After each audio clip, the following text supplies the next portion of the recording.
Hello guys, only anime চ্যানেলে তোমাদের সবাইকে স্বাগতম। আজকে আমরা দ্য প্রমিসড নেভারল্যান্ড সিরিজের 5 নম্বর এপিসোড এক্সপ্লেন করতে যাচ্ছি। গত এপিসোডে আমরা দেখেছিলাম যে নরমান রেকে বলছিল যে আসল গুপ্তচর হলো রে। তো 5 নম্বর এপিসোডটাও সেই সিন থেকেই শুরু হয়। রে কোনো কিছু না বোঝার ভান করে বলে, তুমি কি বলছো নরমান? আমি তো কিছুই বুঝতে পারছি না। নরমান তখন বলে, আমি 3 জনের জন্য ফাঁদ পেতেছিলাম। তোমাকে আমি বলেছিলাম যে ডনকে আমি বলবো যে দড়ি আমার বেডের নিচে আছে, আর গিল্ডাকে বলবো যে ওয়াশরুমের সিলিং এর উপরে আছে, কিন্তু আমি তোমাকে এটা মিথ্যা বলেছিলাম। আসলে ডনকে আমি বলেছিলাম ডাইনিং হলের কথা, আর ঘেলটাকে বলেছিলাম লাইব্রেরির কথা, এবং আমি তোমাকে জানিয়েছিলাম যে দড়ি আমার বেডের নিচে রেখেছি, যেটা এখন গায়েব হয়ে গেছে। রে তখন বিছানায় শুয়ে শয়তানের মতো হাসে, আর এরপর বলে, তুমি ঠিক বলেছো, আমি হলাম মমের সেই গুপ্তচর। রে তখন বলে, তুমি আমাকে কবে থেকে সন্দেহ করছো? নরমান বলে, যেদিন সিস্টার ক্রন এখানে এসেছিল। সত্যি বলতে আমার খারাপ লাগছিল, কিন্তু সবার প্রথমে আমার সন্দেহ তোমার উপরেই গিয়ে পড়েছে। তুমি আমার বন্ধু ছিলে, এজন্যই আমি শুধু ভাবতাম যেন এটা সত্য না হয়, কারণ আমি কখনোই এটা চাইনি, কারণ এতে শত্রুদের ফায়দা হতো। তুমি সবসময় আমাদের সাথেই থাকো, তাই মম তোমাকে কাজে লাগিয়ে আমাদেরকে কন্ট্রোল করতে পারতো। এজন্যই আমার সবার প্রথমে তোমার উপরেই সন্দেহ হয়েছে। তখন নরমান রেকে জিজ্ঞেস করে, তুমি কতদিন যাবত মায়ের গুপ্তচর হয়ে কাজ করছো? রে তখন বলে, অনেক সময় ধরে। নরমান বলে, সবকিছু জেনেও তুমি মায়ের সাথে কাজ করছো? সে বলে, হ্যাঁ। নরমান জিজ্ঞেস করে, এমার আমার সাথে যত সময় তুমি কাটিয়েছো সেই সমস্ত কিছু কি মিথ্যা ছিল? কিন্তু রে কিছুই বলে না। নরমান বলে, তুমি আর কত কিছু মমকে বলেছো, ট্র্যাকিং ডিভাইস কি সত্যি ভাঙা যাবে কিনা? রে বলে, এটা কেন জানতে চাইছো? জানলেই তো তোমরা আমাকে ছেড়ে দিবে। নরমান বলে, কখনোই নয়, আমরা আগের মতোই এক হয়ে থাকবো। তুমি তোমার নিজের ভুল শুধরানোর একটা সুযোগ পাবে। রে বলে, আমার এখন কি করা উচিত? সে বলে, তুমি 3টা কাজ করবে। আগের মতোই আমাদের সাথে থাকবে, দ্বিতীয়ত যত ইনফরমেশন তোমার কাছে আছে সব আমাদেরকে দাও, আর তৃতীয়ত হলো আমাদের সাথে তুমি এক হয়ে যাও, আর তুমি আমাদের গুপ্তচর হয়ে যাও। রে তখন বলে, তুমি কি আমাকে দিয়ে এটাই করাতে চাও? এটা তো তুমি আমাকে এইসব না জানিয়েও করতে পারতে, আর সময় আসলে আমাকে ছুঁড়ে ফেলে দিতে পারতে। নরমান বলে, হ্যাঁ আমি এটা করতে পারতাম, কিন্তু সে বলেছে যে আমরা সবাই একটা পরিবার, এর জন্য আমি লক্ষ্য পাল্টে নিয়েছি। আমাকে তোমার উপরেও বিশ্বাস করতে হবে, কারণ তুমি আগে আমার বন্ধু, আর এর পরে হলো শত্রু। আর আমি এটাও জানি যে ওই দিন রাতে কনির পুতুলটা তুমি লুকিয়ে রেখেছিলে, আর সেদিন রাতে তুমি আমাদেরকে বলেছিলে কনির পুতুলটা তাকে দিয়ে আসতে। তুমি ইনডাইরেক্টলি আমাদের সমস্ত সত্যটা জানিয়েছো, আর পালানোর প্ল্যান তো তুমি আমাদের জন্য বানিয়েছিলে, তাই না? কিন্তু তুমি আমাদেরকে কখনোই সত্যিটা বলতে না, যদি তুমি 100% মমের কুকুর হয়ে থাকতে। ট্র্যাকিং ডিভাইস সম্পর্কেও তুমি আমাদেরকে সবকিছু বলেছো। তুমি আসলে মমকেও কন্ট্রোল করছিলে, তুমি আমাদের দুশ্মন নও, তাই না? রে তখন হাসে, আর সে চিৎকার করে বলে, আমি তাকে সাহায্য করেছি। এই সবকিছু হলো এই নরক থেকে পালিয়ে যাওয়ার জন্য। এর জন্যই আমি মমের সাথে একটা চুক্তি করেছিলাম। তার কাছে আমার 2টা শর্ত ছিল। প্রথম শর্ত হলো তাকে বড় হওয়ার সুযোগ দেওয়া হবে, আর দ্বিতীয়ত হলো তাকে পুরস্কার দেওয়া হবে। নরমান জিজ্ঞেস করে, কি পুরস্কার? রে বলে,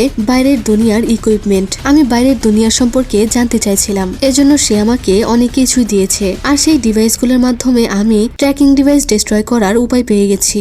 রে বলে, আসলে এই সত্যটা জানার পরেই আমি প্রস্তুতি নিতে শুরু করে দিয়েছিলাম, আর আমি তোমাদেরকে গেটের কাছে পাঠিয়েছিলাম। সে চিৎকার করে বলে, আমি এটা করেছিলাম কারণ আমি চাইনি তোমরা দুজন মারা যাও। আমি তোমাদের শত্রু নই, আবার বন্ধুও নই। আমি শুধু একটা শর্তে তোমার জন্য কাজ করব। মমকে আমি তোমার ব্যাপারে সমস্ত ভুল তথ্য দিব, কিন্তু এমাকে তোমায় ধোকা দিতে হবে। তার সামনে শুধু নাটক করবে যে আমরা বাকি সবাইকে এখান থেকে নিয়ে যাব, কিন্তু শেষ সময়ে তুমি এমাকে ধোকা দিবে। শুধুমাত্র আমরা 5 জন এখান থেকে পালিয়ে যাব, যারা সিক্রেটের ব্যাপারে জানে। নরমান কি করবে কিছুই বুঝতে পারে না, কিন্তু সে না চাইতেও এখানে রাজি হয়ে যায়। ওখান থেকে চলে এসে রে মমের সাথে দেখা করে, আর তাকে জানায় যে তেমন কিছু পরিবর্তন হয়নি। তারা ট্র্যাকিং ডিভাইস নিয়ে পড়ে আছে। তবে সবচেয়ে বড় ঝামেলা হলো সিস্টার ক্রন। আপনি তাকে এখানে কেন এনেছেন? তাকে আমার জায়গা নেওয়ার জন্য এনেছেন? 6 বছর যাবত আপনার গোলামি করছি, তারপরেও আপনি আমাকে বিশ্বাস করতে পারছেন না? ইসাবেলা বলে, তুমি তো তাদের দুজনকে ওই গেটের ওখানে যেতে বলেছিলে, তাই না? রে বলে, আমি তো এর জন্য ক্ষমা চেয়েছি, আর আমি তো জানতাম না যে এমনটা হবে। এদিকে নরমান একটা স্বপ্ন দেখছিল, যেখানে সে সবাইকে নিয়ে পালিয়ে যাচ্ছিল, কিন্তু সে পেছনে তাকিয়ে দেখে যে সবাই মারা গেছে। সে দেখে রে আর এমাও মারা গেছে, তাদেরও পেটে ফুল গাছ হয়েছে। তখনই একটি রাক্ষসকে দেখে সে ভয় পেয়ে যায়, আর তার ঘুমও ভেঙে যায়। বাচ্চারা তাকে ডেকে তুলছিল। এরপর সে ডাইনিং রুমে এসে এমাকে গুড মর্নিং জানায়। এরপর তারা 3 জন জঙ্গলে আবারও কথা বলতে আসে। এমা ওই গুপ্তচরের ব্যাপারে জানতে চাইলে রে সরাসরি তাকে বলে দেয় যে এটা সে। এটা শুনে এমার মাথা ঘোরাতে শুরু করে। রে বলে, আমি সেদিন রাতেই তোমাদের সবকিছু বলে দিতাম, কিন্তু তোমরা তো পুতুলটা ওখানেই রেখে এসেছিলে, এজন্যই মমকে অনেক কিছু বলে দিতে হয়েছিল। এমা বলে, এর মানে তুমি আমাদের বাঁচানোর জন্য জন্যই মমের সাথে হাত মিলিয়েছো, কিন্তু তুমি কি সবাইকে সাথে নিয়ে এখান থেকে পালাতে চাও? রে বলে, হ্যাঁ অবশ্যই, আমার মন বদলে গেছে, আমি সবাইকে নিয়েই এখান থেকে পালাতে তোমাদের সাহায্য করব। এমার তখন অনেক মন খারাপ হয়ে যায় যে রের জন্য এটা কত কঠিন ছিল। সে চুপচাপ তার আপনজনদেরকে মারা যেতে দেখেছে। সে রের হাত ধরে তাকে সান্ত্বনা দিচ্ছিল। এটা দেখে ঘিলরা আর ডন বলতে থাকে, তারা তিনজন আবারও আলাদা কথা বলছে, তারা আমাদের থেকে নিশ্চয়ই কিছু লুকাচ্ছে। এরপর রাতে এমা তাদেরকে বলে, ঘিলরা আর আমি মমের উপরে নজর রাখতে চাই, কারণ মম প্রত্যেকদিন রাত 8টায় গায়েব হয়ে যায়। মমের রুমের পাশেই একটা সিক্রেট রুম আছে। সে তাদেরকে একটি ম্যাপ এঁকে এটা বোঝায়। সে বলে তারা বের করে ফেলেছে হল রুম আর মমের রুমের থেকে কতটা দূরত্ব রয়েছে, আর এটার মাধ্যমেই তারা বুঝতে পেরেছে যে এর মাঝখানে আরো একটি সিক্রেট রুম আছে।